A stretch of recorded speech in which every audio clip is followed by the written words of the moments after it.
purihin ninyo ang Panginoon, dakilain ang kanyang ngalan. Purihin siya ay awitan at papurihan magpakailanman.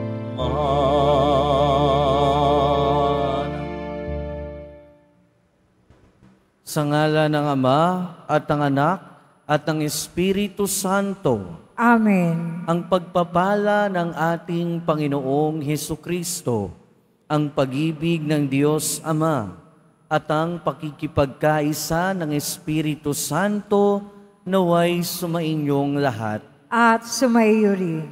Mga kapatid, tinipon tayo bilang kaanib ng angka ng Diyos. Kaya dumulog tayo sa mawaing Panginoon na nagpapatawad ng lubos. Sinugong tagapagpagaling sa mga nagsisisi, Panginoon, kaawaan mo kami. Panginoon, kaawaan mo kami. Dumating na tagapag-aniyayang mga makasalanan ay magsisi, Kristo, kaawaan mo kami. Kristo, kaawaan mo kami. Nakaluklok ka sa kanan ng Diyos Ama para ipamagitan kami. Panginoon, kaawaan mo kami. Panginoon, kaawaan mo kami. Kaawaan tayo ng makapangyarihang Diyos, patawarin tayo sa ating mga kasalanan at patnubayan tayo sa buhay na walang hanggan. Amen. Manalangin tayo. Ama naming makapangyarihan, ang pananampalataya, pag-asa at pag-ibig namin ay iyong dagdagan at gawin mong mahalin namin ang iyong mga kautusan upang sa mga pangako mo kami maging dapat makinabang sa pamamagitan ni Jesucristo kasama ng Espiritu Santo magpasawalang hanggan. Amen. Magsiupo muna ang lahat. Pagbasa mula sa sulat Pablo sa mga taga-Epeso. Sa wakas, magpakatibay kayo sa pamamagitan ng inyong pakikipag-isa sa Panginoon at sa tulong ng dakilang kapangyarihan niya. Isuot ninyo ang baluting kaloob ng Diyos upang mapaglabanan ninyo ang mga lalang ng dyablo, sapagkat ang kabanalan natin, ang kalaban natin hindi mga tao, kundi mga pinuno, mga may kapangyarihan, at mga tagapamahala ng kadilimang namamayani sa sanlibutan ito, ang mga hukbong espiritual ng kasamaan sa himpapawid. Kaya't isuot ninyo ang baluting mula sa Diyos. Sa gayon, makatatagal kayo sa pakikipaglaban pagdating ng masamang araw na iyon, at pagkatapos ng inyong pakikipaglaban, ay matatag pa rin kayong nakatayo. Kaya't maging handa kayo, gawin ninyong bigkis ang katotohanan, itakip sa dibdib ang baluti ng pagkamakatwid at isuot ang panyayapak ng pagiging handa sa pangangaral ng mabuting balita ng pakikipagkasundo sa Diyos. Taglayin ninyong lagi ang kalasag ng pananalig kay Kristo bilang pananggat pamatay sa lahat ng nagliliyab na palaso ng masama. Isuot ninyo ang helmet ng kaligtasan at kunin ninyo ang tabak na kaloob ng Espiritu sa makatwid ang salita ng Diyos. Ang lahat ng ito'y gawin ninyo sa pamamagitan ng mga panalangin at pagsamo. Manalangin kayo sa lahat ng pagkakataon sa patnubay ng Espiritu. Kaya't lagi kayong maging handa at patuloy na manalangin para sa lahat ng hinirang ng Diyos. Ipanalangin din ninyo ako'y pagkalooban ng wastong pananalita upang buong tapang kong maipahayag ang hiwaga ng mabuting balita.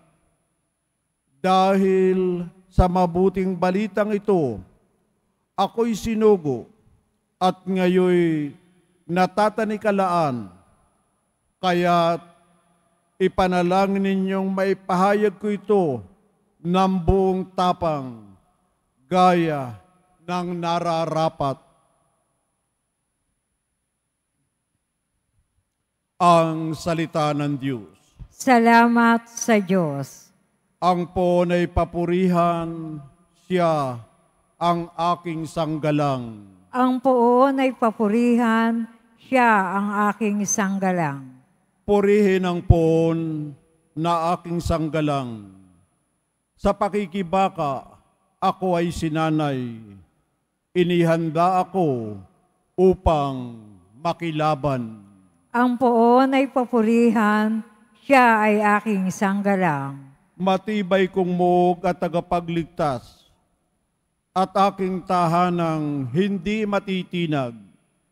Tagapagligtas kong pinagtitiwalaan, nilulupig niya ang sakop kong bayan.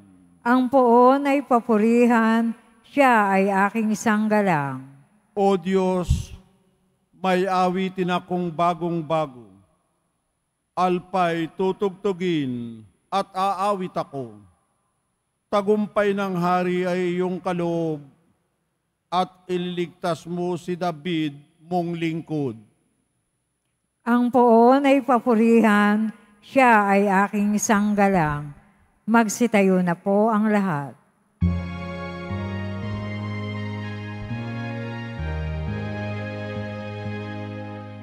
Alleluia, Alleluia, Alleluia,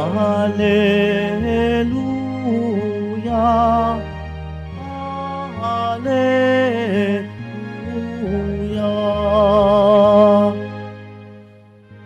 Papuri sa hari natin na ngayon ay dumarating,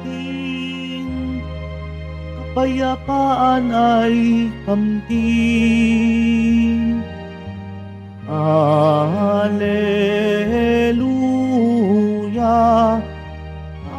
Alleluia,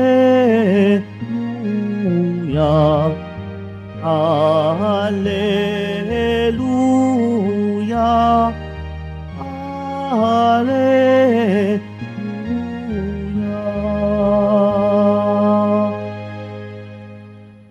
Sumainyo ang Panginoon.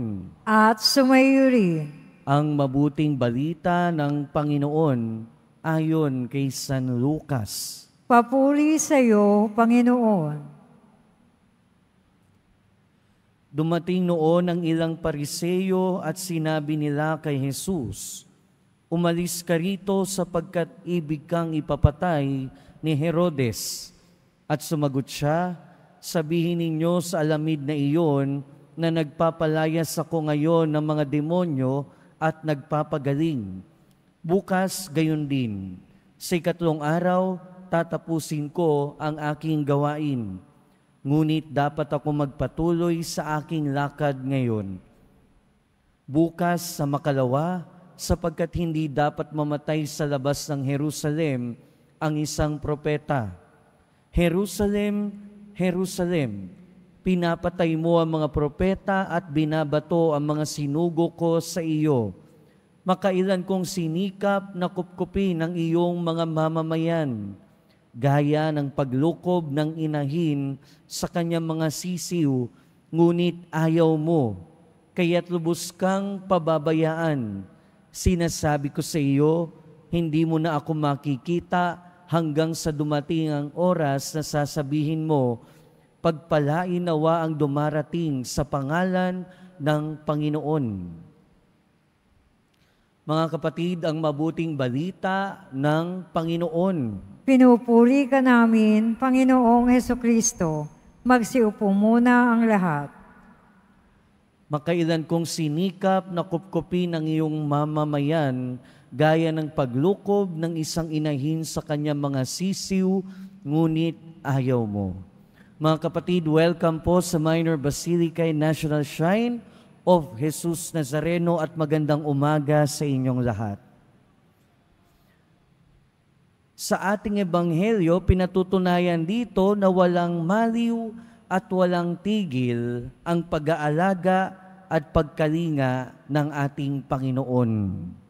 Magmula pa nung tayo isilang, magmula pa nang bago tayo likhain, hanggang sa dulo ng ating buhay, alam natin at makasisiguro tayo na tayo ay laging kinakalinga at inaalagaan ng Panginoon.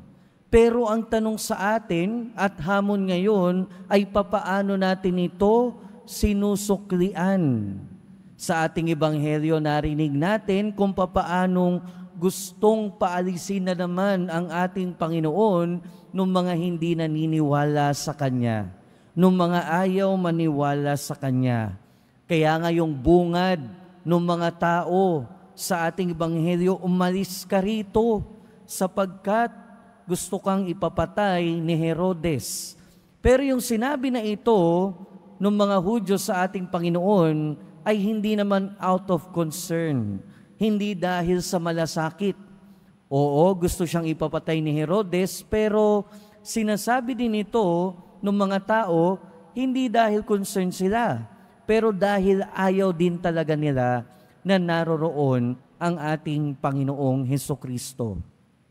Mga kapatid, sa buhay natin, siguro hindi natin alam, pero marami din sigurong pagkakataon na ayaw nating nandiyan ang Panginoon. Siguro nagtatanong kayo, Father, paano naman mangyayari yun? Paano ayaw namin na nandyan ang Panginoon? Sa mga pagkakataon na ayaw nating makinig sa Kanyang mga aral, sa mga pagkakataon na ayaw nating makinig sa Kanyang mga utos, yun mga pagkakataon na ayaw nating nandyan ang Panginoon. Sa buhay natin, hindi lang naman sa mga biyaya nararanasan natin yung pagkalinga at pag-aalaga ng ating Panginoon.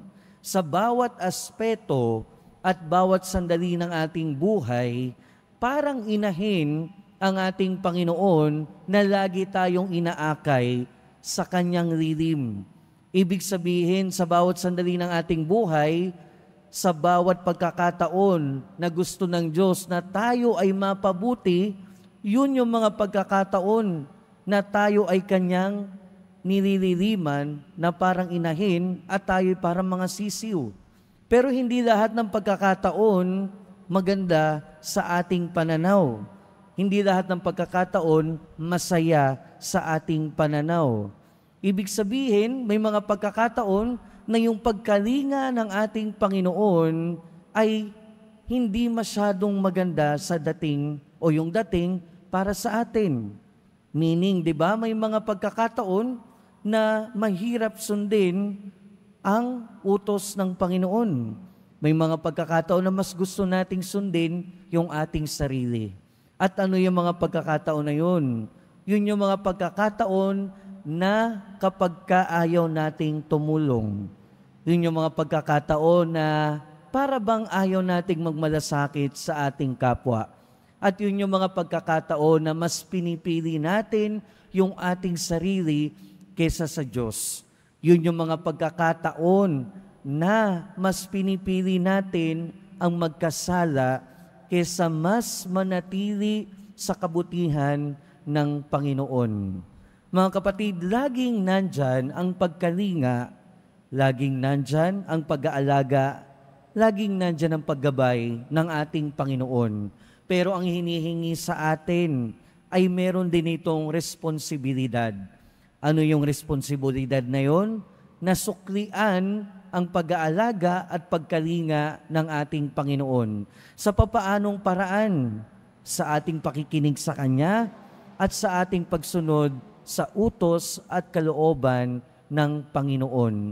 Pero sa bawat pagkakataon na tumatanggi tayo na magpakabuti, sa bawat pagkakataon na tumatanggi tayo na maging kapwa sa ating kapwa, yun yung mga pagkakataon na para bagang katulad sa ating ebanghelyo, pinaalis natin ang ating Panginoon. Sa pagpapatuloy ng ating buhay, mga kapatid, pinapaalalahanan tayo ng ating ebanghelyo. Nananatili ang Diyos at lagi siyang kumakalinga at umaakay sa atin.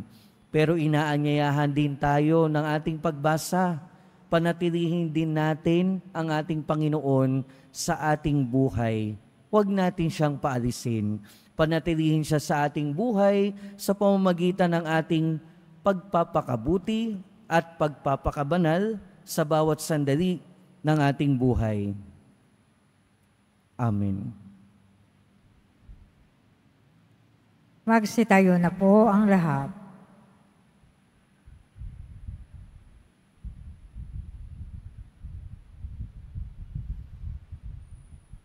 Minamahal kong mga kapatid, mulat sa ating misyon na maging propeta ng mahabaging pag-ibig ng Diyos, manalangin tayo sa Ama na gawin tayong tapat at matapang sa pagsasagawa ng ating mga tungkulin. Sa bawat panalangin ng ating itutugon, makapangyarihang Ama, palakasin mo kami sa kapangyarihan ng iyong pangalan. Makapangyarihang Ama, palakasin mo kami sa kapangyarihan ng iyong pangalan. Ang simbahan sa pamamagitan ng kanyang mga pinuno, naway maging tapat sa kanyang pagiging propeta na ituro sa mga tao sa ating panahon ang mga tamang bagay na pinahahalagan ng Ebanghelyo. Manalangin tayo. Makapangyarihang Ama, palakasin mo kami sa kapangyarihan ng iyong pangalan. Ang mga naghahangad at nagpapagal para sa isang magandang bukas, naway hindi panghina ng loob o maghinanakit dahil sa mga pagtuligsa at paglaban sa kanila, bagkus palakasin sila ng pag-ibig para patuloy na sumusulong. Manalangin tayo. Makapangyarihang Ama, palakasin mo kami sa kapangyarihan ng iyong pangalan. At tinawan tanggapin ng bukas sa loob ang salita ng Diyos, gaan man to kahirap o magbibigay lamang ng agam-agam para sa atin. Manalangin tayo. Makapangyarihang Ama, palakasin mo kami sa kapangyarihan ng iyong pangalan. Ang mga nag-aalaga ng mga may sakit, naway hindi mapagod sa kanilang pagibigay kalinga na mayroong personal na atensyon at paggalang. Manalangin tayo. Makapangyarihang Ama, palakasin mo kami sa kapangyarihan ng iyong pangalan. Yung mga yumao, naway gawing malinis ng mapagpagaling na biyaya ng Diyos. Manalangin tayo. Makapangyarihang Ama, palakasin mo kami sa kapangyarihan ng iyong pangalan. Panginoong Diyos, na buhay si Jesus tulad ng kanyang ipinangaral, ibigay mo sa amin ang banal na Espiritu upang makasunod kami sa Kanya nang walang pag-aatubili, patungo sa Kanyang kaharian, kung saan Siya ay Panginoon magpakailanman. Amen. Magsiupo muna po ang lahat.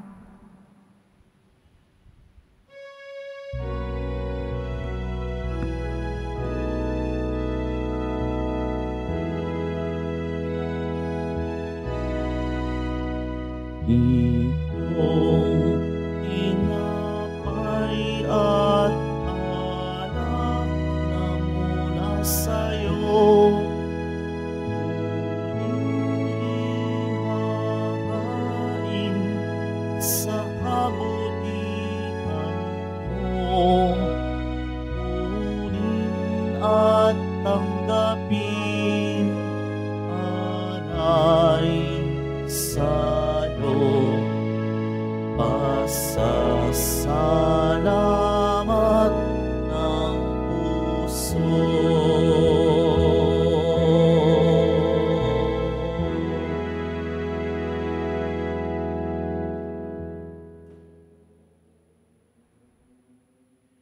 Magsitayo na po ang lahat.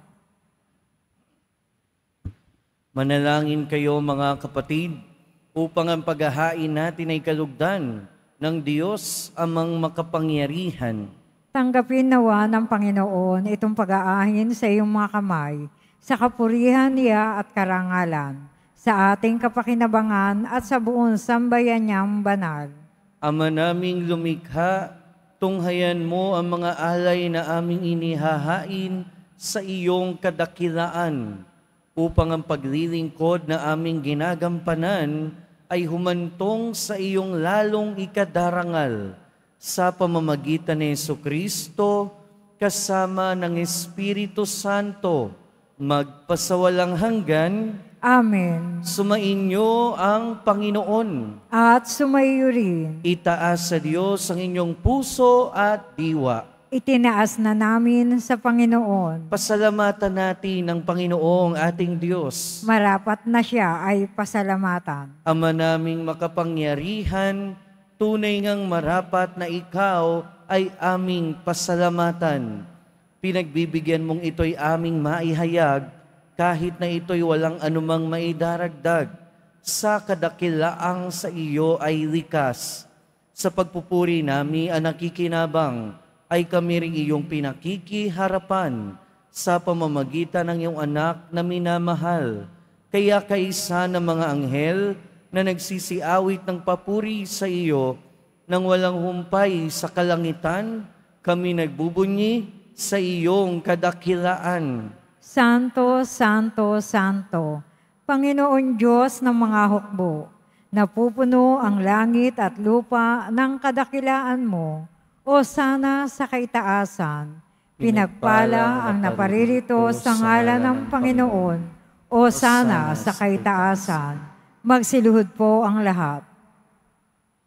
Ama naming banal, ikaw ang bukal ng tanang kabanalan. Kaya't sa pamamagitan ng iyong Espiritu, gawin mong banal ang kaloob na ito, upang para sa aming maging katawan at dugo ng aming Panginoong Hesukristo. Bago niya pinagtiis ang kusang loob na maging handog, hinawakan niya ang tinapay, pinasalamatan kaniya, pinaghati-hati niya iyon, iniabot sa kanyang mga alagad at sinabi, "Tanggapin ninyong lahat ito at kanin. Ito ang aking katawan na ihahandog para sa inyo."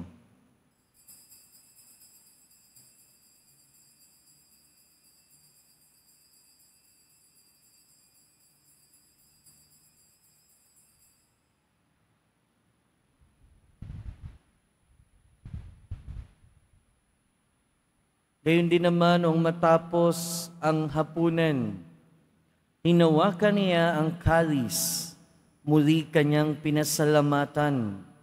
Iniabot niya ang kalis sa kanyang mga alagad at sinabi, "Tanggapin ninyong lahat ito at inumin. Ito ang kalis ng aking dugo, ng bago at walang hanggang tipan. Ang aking dugo na ibubuhos para sa inyo at para sa lahat, sa kapagpapatawad ng mga kasalanan. Gawin ninyo ito sa pag-alala sa akin."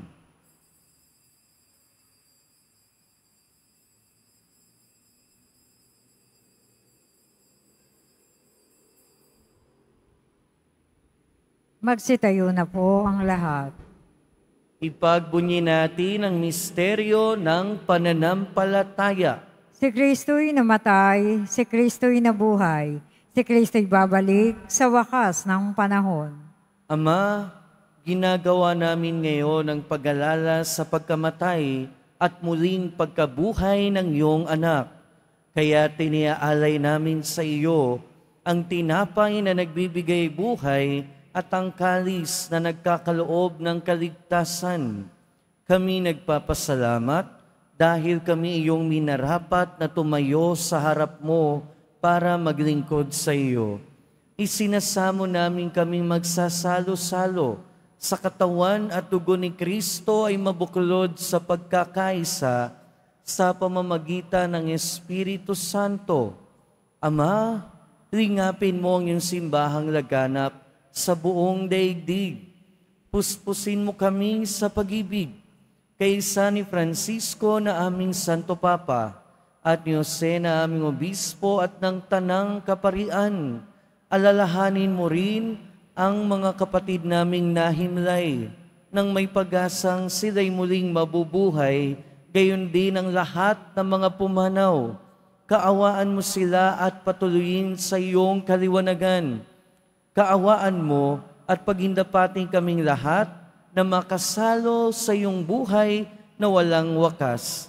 Kaysa ng mahal na Birheng Maria na Ina ng Diyos, ng kabiyak ng puso niya si San Jose, kaysa ng mga apostol ni San Juan Bautista at ng lahat ng mga banal na namuhay dito sa daigdig ng kalugod-lugod sa iyo, may pagdiwang nawa namin ang pagpupuri sa ikararangal mo sa pamamagitan ng iyong anak na aming Panginoong Hesukristo. Sa pamamagitan ni Kristo, kasama niya at sa Kanya, ang lahat ng parangal at papuri ay sa iyo, Diyos amang makapangyarihan, kasama ng Espiritu Santo, magpasawalang hanggan. Amen. Sa tagubili ng mga nakagagaling na utos at turo ni Jesus na Panginoon natin at Diyos, ipahayag natin ng lakas loob. Ama namin, sumasalangit ka, sambahin ang ngalan mo, mapasa amin ang kaharian mo, sundin ang loob mo dito sa lupa para nang sa langit. Bigyan mo kami ngayon ng aming kakanin sa araw-araw, at patawarin mo kami sa aming mga sala, para nang pagpapatawad namin sa nagkakasala sa amin. At huwag mo kaming ipahintulot sa tukso, at iadya mo kami sa lahat ng masama. Hinihiling namin kami adya sa lahat ng masama, pagkalooban ng kapayapaan araw-araw, iligtas sa kasalanan at ilayo sa lahat ng kapahamakan. Samantalang aming pinananabikan ang dakilang araw ng pagpapahayag ng tagapagligtas naming si Hesukristo. Sapagkat iyo ang kaharian, ang kapangyarihan at ang kapurihan magpakailanman. Amen. Panginoong Hesukristo, sinabi mo sa iyong mga apostol, kapayapaan ang iniiwan ko sa inyo. Ang aking kapayapaan ang ibinibigay ko sa inyo. Tunghayan mo ang aming pananampalataya at huwag ang aming pagkakasala. Pagkalooban mo kami ng kapayapaan at pagkakaisa, ayon sa iyong kalooban, kasama ng Espiritu Santo, magpasawalang hanggan. Amen. Ang kapayapaan ng Panginoon ay laging sumainyo. At sumayo rin. Magbigayan tayo ng kapayapaan sa isa't isa. Peace be with you po. Kordero ng Diyos na nag-aalis ng mga kasalanan ng sanlibutan, maawa ka sa amin. Kordero ng Diyos na nag-aalis ng mga kasalanan ng sanlibutan, maawa ka sa amin. Kordero ng Diyos na nag-aalis ng mga kasalanan ng sanlibutan, ipagkaloob mo sa amin ang kapayapaan. Magsiluhod po ang lahat.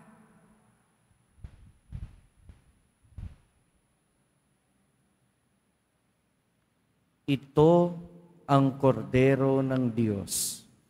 Ito ang nag-aalis ng kasalanan ng sanlibutan. Mapalad ang mga inaanyayahan sa kanyang piging. Panginoon, hindi ako karapat-dapat na magpatuloy sa iyo, ngunit sa isang salita mo lamang ay gagaling na ako.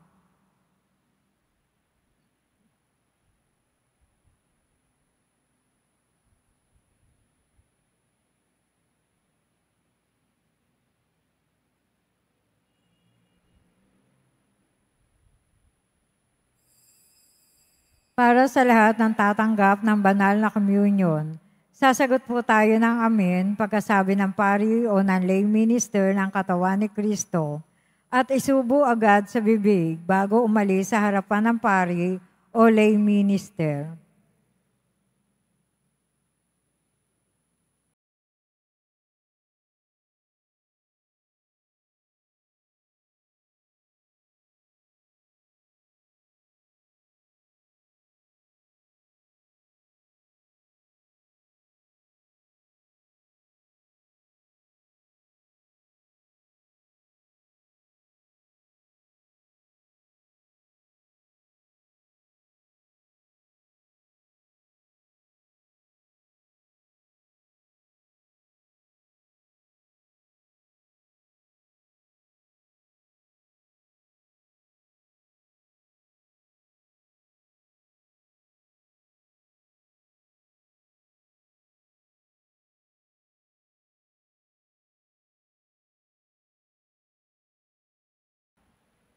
Manalangin tayo.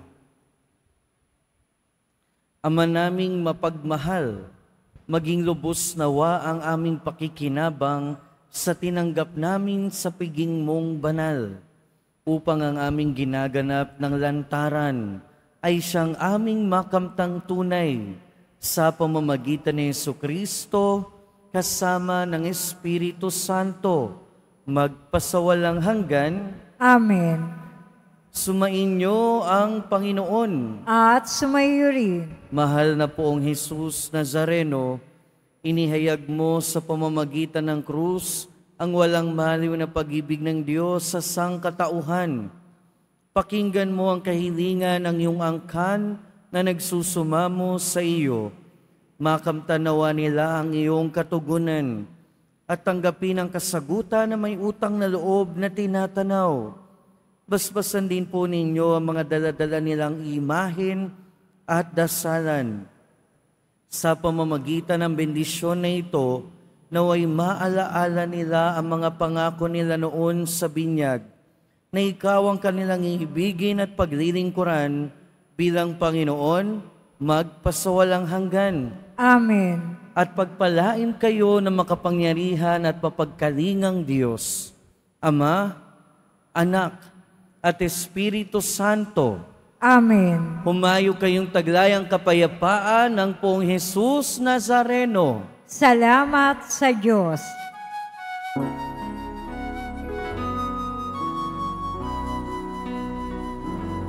Nuestro Padre Jesus Nazareno, sinasamba ka namin. Pinipintuho ka namin, aral mo ang aming buhay at kaligtasan. Nuestro Padre Jesus Nazareno, iligtas mo kami sa kasalanan. Ang mong pinamataya ay sagisag ng aming kaligtasan.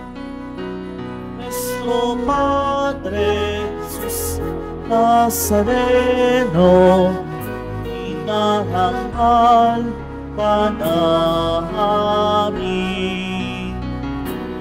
Nuestro Padre Jesus Nazareno, iluwalhati namin. Nuestro Padre Jesus Nazareno, inarangal ka namin. Nuestro Padre Jesus Nazareno, at